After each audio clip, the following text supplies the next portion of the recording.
There was a time where there were over 600 remote work jobs in the federal government available any day. You could apply for them.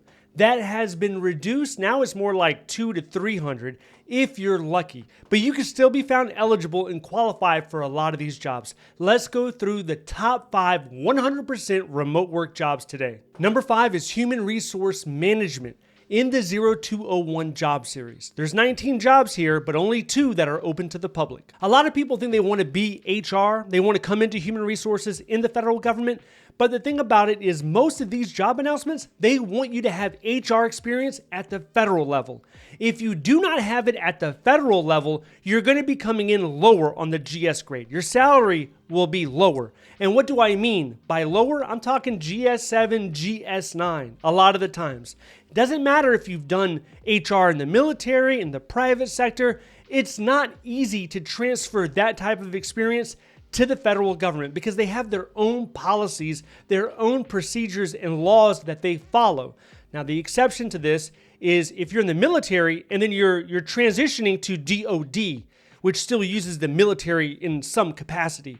Or if you were a defense contractor providing HR, then you would understand. You would have that federal understanding of HR. Also keep in mind that HR includes different areas like employee relations, recruitment, placement, staffing, and training. What I often see is people willing to take the pay decrease, they take a pay cut to get into HR, then realize it's too stressful. They're dealing with people's money, benefits, career, and if they get that wrong, there's not a lot of leeway where they can go ahead and forgive you. It's going to be a stressful environment. Now, if you have the calling that you want to help others and you have a passion for HR, then by all means, this could be a great opportunity for you. Number 4 is contracting in the 1102 job series. There's 21 jobs here. 12 of them are open to the public. What makes people consider 1102 contracting is often they have a business background. They have a business degree or at least 24 semester hours in business. And this is the educational requirement to come in as an 1102. The problem with this also, just kind of like HR, you need certain experience to start off at. So you'll see a lot of these positions, they're a promotion ladder. You come in at the lower side and they work you up. So GS7, let's say GS11 to GS12. So you're climbing up. It's built in there for the next 3 or 4 years. You're going to have promotions. But this also requires you to go ahead and take a pay cut. A lot of people are not willing to do that. Now, there are internship programs that will kind of groom a person for a position like this. And if you're looking for other jobs that require a business degree or a business background, look at 1101. Right now, there's 8 or 9 100% remote work jobs in 1101. So those could be your 2 series if you want to pursue business. This is an example of an entry-level position for a contract specialist on USAJobs.gov. It's at the GS7 level, paying a salary of $46,000 to $60,000 a year. It's hiring in 68 different locations from Alabama to Wyoming. If you are looking for a federal government job, sign up to the free newsletter down below where you will get free virtual events pushed to your email every single week. Number 3 is IT specialist in the 2210 job series with 24 remote jobs and 12 of them are open to the public. 3 big points with this job series. Number 1, a lot of these are direct hire positions. They're using the direct hire authority, which makes it easier for you to get into the federal government, especially if you're on the outside looking in. You're not going to have to compete with veterans preference. Keep that in mind. Number 2 is you could be eligible for an incentive bonus. This can be $10,000, $20,000, $30,000 if you sign a service agreement. And number 3, they have reimbursement for relocation.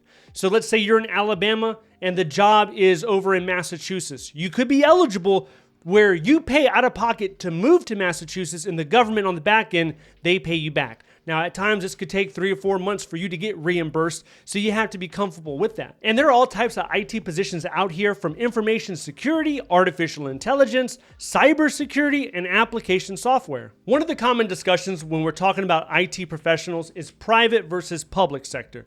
The private sector pays more. That's what most people agree. And it's true, largely. But you can find positions as a GS13, as an IT specialist. This can get into the 6 figures. You can even find positions that go into the $200,000 mark. And you're doing all of this, you're earning this type of salary while being fully vested in a federal pension. Number 2 is miscellaneous administration in the 0301 job series, 24 jobs available, 4 that are open to the public. 0301 is administrative work, and pretty much the entire 0300 series is like this. This is managing correspondence, emails, spreadsheets, Microsoft Office. This is the most common job series that people in the private sector are eligible for when they're looking at a federal government job. Now, we talked about 0200 and 1102. Those required certain experience, right? You had to have exposure to the federal system. That's not the case in the 0300. You can take your outside experience and you can come in at a higher GS grade. You don't have to settle for GS7 or GS9. You can come in. I've seen people come in as GS14s. From the private sector, from the finance sector, from the military, GS14, GS13, GS15, all of that, that's a reality. Okay, so number 1 is management and program analysis in the 0343 job series, 30 jobs available, 5 that are open to the public. Out of all the 0300 jobs, 0301 and 0343, those are the most popular. That's where the majority of the opportunities are going to be at. So you might want to consider targeting them. So what does a 0343 do? Well, a 0343, you could be dealing with privacy. You could be dealing with OIG, GAO audits. You could be dealing with high-risk programs. I mean, there's all types of things that you could be doing. Look at any one of the agencies out there. There's over 400 of them. There is a base where they have their actual worker bees that are in the office getting things done, pushing out emails, writing policy, reviewing documents. Those individuals, those people are 0343s.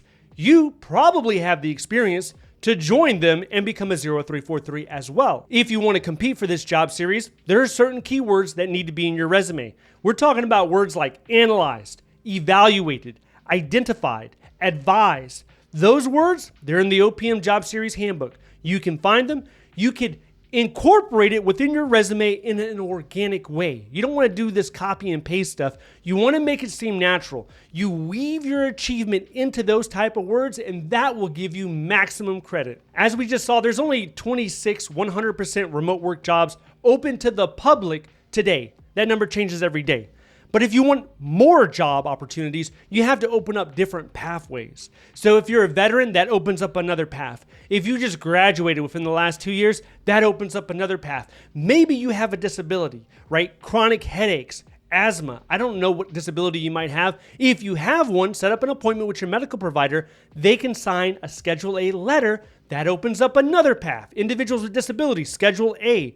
So look at the different paths, see if you could be eligible for additional paths, and then open up more possibilities for you to be applying for these jobs. But it has to align with your experience and your background. Keep in mind that, yeah, there's thousands of people applying to these jobs every day. This is 100% remote. Everybody wants to be able to do their job wherever, right? They're not restricted to a location. They can stay at home. They can travel.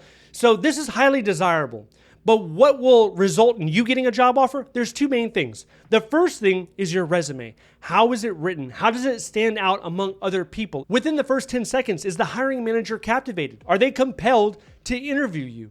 Okay, so the second thing, aside from your resume, is you have to be consistent.